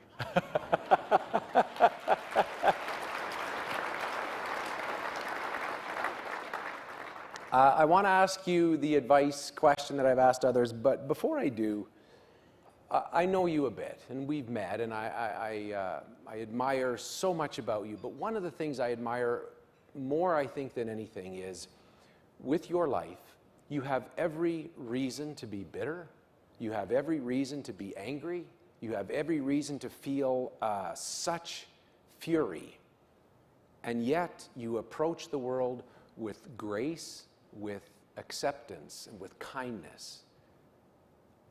How are you not bitter? Well, it goes back to my upbringing. My father worked hard. He was a farmer, he was a rancher. I did not know that he was suffering post-trauma because he was a World War II veteran. I also was a combat soldier. I would say, I think back to this old fellow that called me to a service station in Gleason. He says, sit here, my son. I'm going to tell you something about what happened to you. The old man covered my story, even though he wasn't beside me at the residential school. And he said, never take the sadness, never be in a hurry to go to sadness. Always take that sadness and go where you're going to be make it into a happy occasion. Don't carry sadness with you, because it's something that will test the heart of you, which is your spirit self. You got so much history. We're very proud people.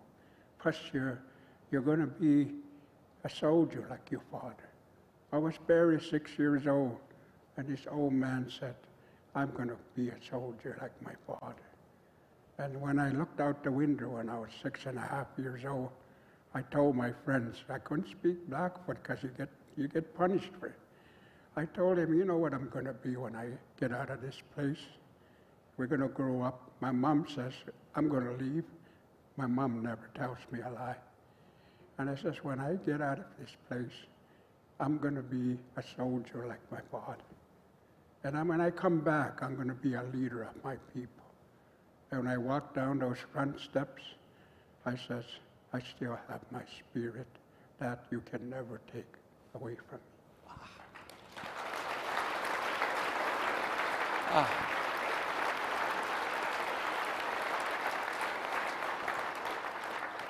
For those of us in the room, all of us in the room who want to live a life like you live, what's your advice? I would say you have to walk amongst the people. We believe, the old people always say, the newcomers are coming. We got to take care of them. Because in this world, we're one people on one Mother Earth. It's people that separate themselves, create boundaries. But when I really speak from the heart and have faith and honesty in their prayers, we're just like this. We're all related.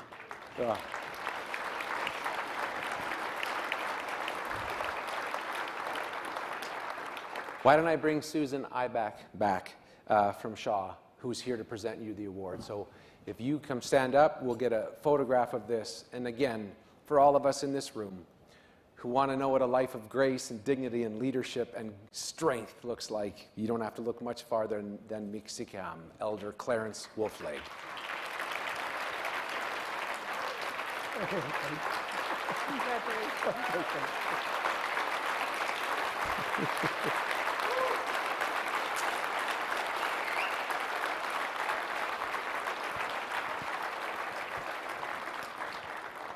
And now it's time for our final contestant on The Price is Right. Louis B. Hobson. Come on up here, Louis.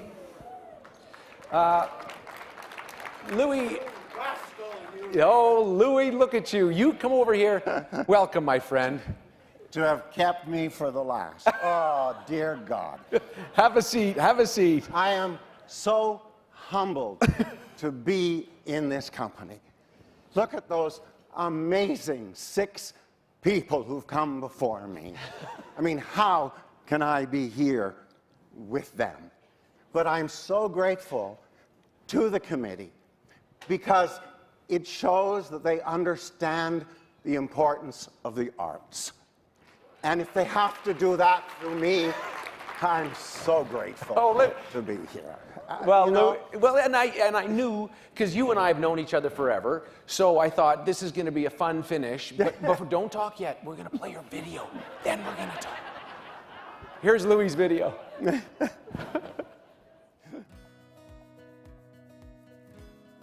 There are thousands of international students, actors, writers, dancers, directors, producers, and audience members whose lives have been directly affected by the classes Louis B. Hobson has taught, reviews he's written, and stories he's told in his career as a teacher, writer, and one of Calgary and Canada's foremost theatre reviewers.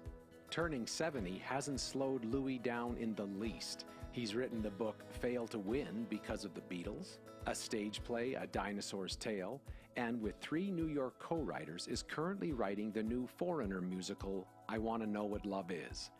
If people stay in Calgary or move to Calgary because they love our culture, there are few people they should thank more than Louis B. Hobson. I'm enjoying life, and people are helping me enjoying it and encouraging me to enjoying it. That, I think, is the biggest thing. I I was writing a book actually about this industry and how crazy it is and yada yada. I just called up and said, Louis, you remember me? And he goes, oh yeah. I said, would you like to help me write this book? And like instantly he said yes.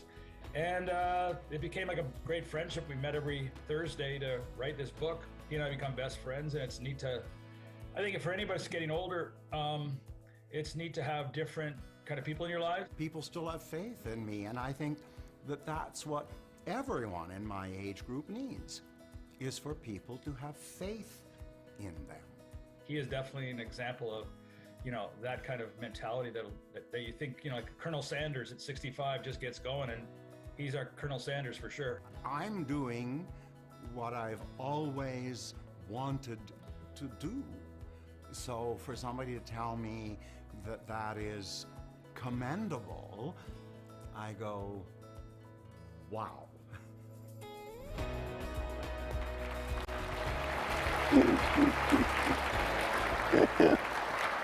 How do you feel, Louis, being up here?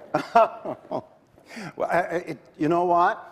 Until about 20 minutes before I arrived, it was still surreal. I mean, I really didn't believe it. I honestly didn't. My friends, phoning me and saying, are you excited? Are you excited? And I said, you know what? No. Because I don't understand it. I don't understand all of this wonderful thing that has happened to me. You bet. And then I get here, and then I'm excited. Well, we're so glad you're here, because what we've talked about if you weren't here. Tell me a bit about why. A lot of people could be golfing. You could be golfing. You're not. Why? Well, because from as long as I can remember, this is what I've wanted to do. When the lights went out and I could get on a stage, I was my happiest. Mm-hmm. I think my mom used to say, I was 4 years old in kindergarten. I was really young, and I wanted to be the MC. And that's what I got to be. And you know me, I've never stopped wanting to be up here. So maybe that's what it's all about. It has fulfilled my life. I mean, it has given me an absolutely incredible life, a life that none of you could imagine. A little boy from Blairmore, Alberta. And I've talked to some of the biggest movie stars in the world, and if I'd said that's what I wanted to do as a child, people would have laughed. But you know who didn't laugh? My parents didn't laugh. My teachers didn't laugh. And so I have had encouragement, I've had support, I've had all of that all of my life. I am so absolutely blessed.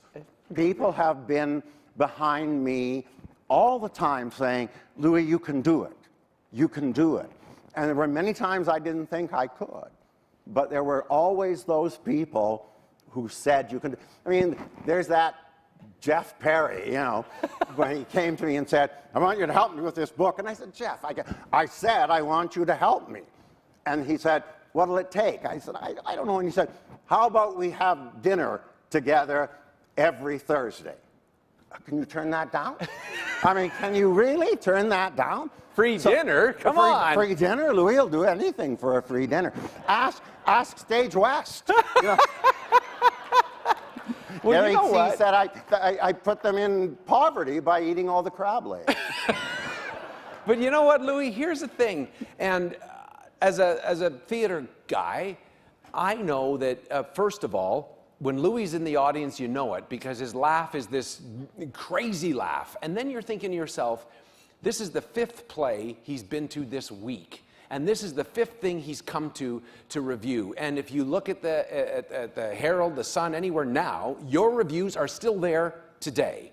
And you're still working on them. And there are actors out there who look to see, what did Louis say? How do you stay that excited, that interested still today?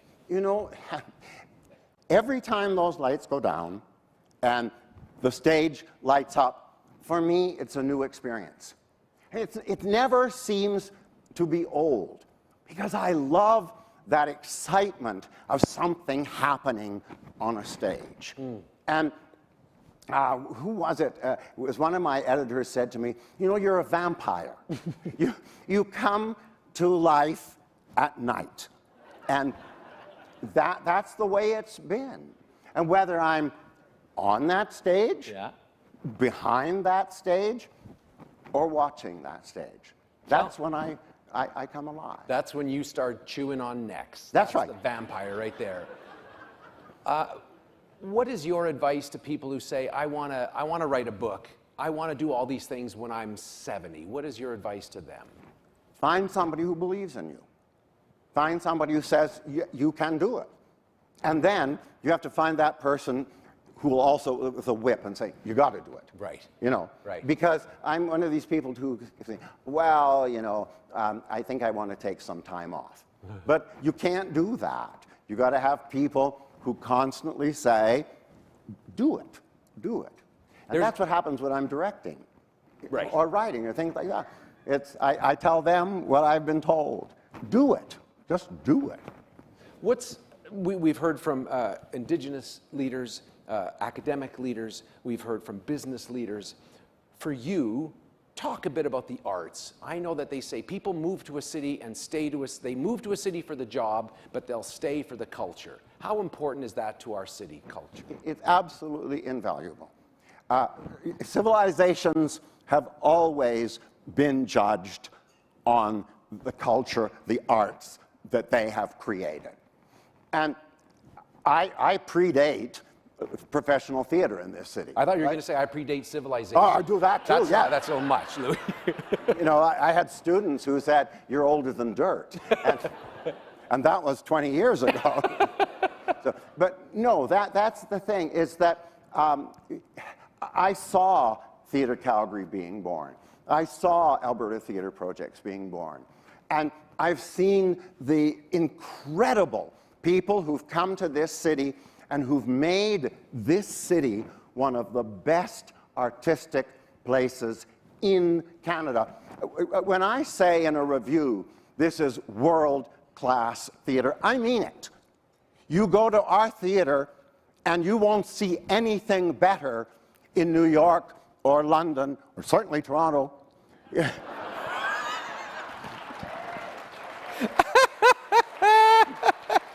And I can say that because I've seen New York. I've seen London. I used to go to London every summer for 2 months and see everything, and I mean everything, that was playing that season. And then I come here and I go and I see our stages. I'm seeing as good, if not better, here in the city. And that's why I keep doing it, Dave, because I get so excited when I see something that you know, just makes me want to stand up and cheer. Well, you know what, Louis? You make us want to stand up and cheer. Why don't we come on back up. Or no, come on, you're not coming back up. The person who did so much work as part of this as well, but also does so much work at the Calgary Herald, she's the deputy editor, Monica Zarowski. Thank you so much, Monica, for being here and presenting this award. Thank you very We'll hang on to this together. You bet. And Louis, just so you know, he is one of the reasons we have great culture in our city, and that is Mr. Louis B. Hobson. Thank you, Monica. You're awesome. Thank you, Louis. Thank you very much, and I mean it. Those 6 other people are phenomenal, and thank you for letting me be in your company.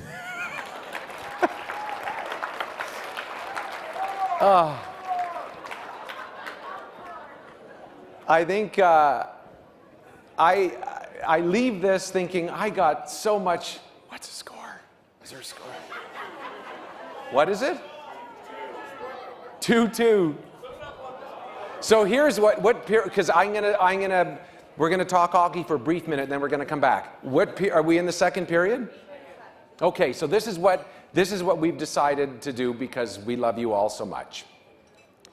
I'm gonna thank our people, and then the folks here have said they will show the rest of the second period on the screens, and then that'll give us all time to go home during the break to catch the third period. But before any of that happens, you know what happened to me? I was sitting here thinking a bit about the game before we started, and I did not think of it again until now.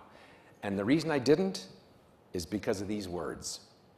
Murray McCann, Bonnie Kaplan, Marg Southern, Dawn Taylor, Sherilee Sajou, Clarence Wolfleg, Louis B. Hobson. Those 7 people remind me that life is not just worth living, it's worth living well, and it's worth living well no matter what your age is. So for our top 7 over 70, can we congratulate them one more time?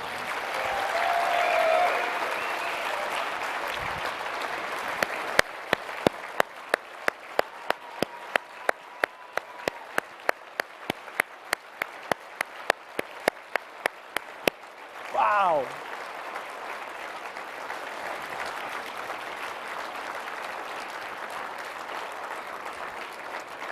I am lucky, I am lucky, I am lucky. Those of you that want to head home, don't forget, if you know somebody, nominate them, because we want to be back here. This is the most moving night I get to have, so don't forget that. Here's a bit of time. You can share and chat with each other, congratulate the winners one more time, and we'll get that game up if those of you that would like to watch it, and we'll see you again in a bit. Thanks, everyone. Have a great, great night.